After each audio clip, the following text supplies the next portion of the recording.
যে ব্যক্তি আপনার কোনো কথার বা কোনো কাজের সরাসরি আপনার সামনে বিরোধিতা করতে পারে বা সে দ্বিমত পোষণ করতে পারে আপনার মতের সাথে, তার দ্বারা আপনার ক্ষতি হওয়ার সম্ভাবনা খুব কম।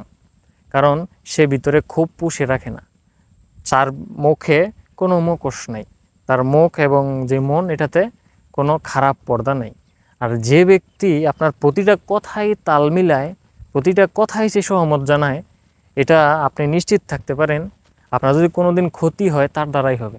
কারণ সে কোনো দিন আপনার প্রতি যে জাজমেন্ট, তার যে সঠিক মনোভাব, তার আসল মনোভাবটা আপনার সামনে তুলে ধরবে না। তার সামনে তার মুখে বিরাট একটা মুখোশ আছে, আর এই মুখোশধারী মানুষগুলা সবার কথায় তাল মিলায়, কোনো কথার সরাসরি বিরোধিতা করবে না, কিন্তু সে যোগ বুঝে কোপ মেরে দেবে। তাই আপনার কথার বিরোধিতা করলো বলে সে আপনার শত্রু না, আর আপনার সব কথায় জি হুজুর করলো বলে সে আপনার বন্ধু না, সে আপনার সবচেয়ে বড় শত্রু হতে পারে।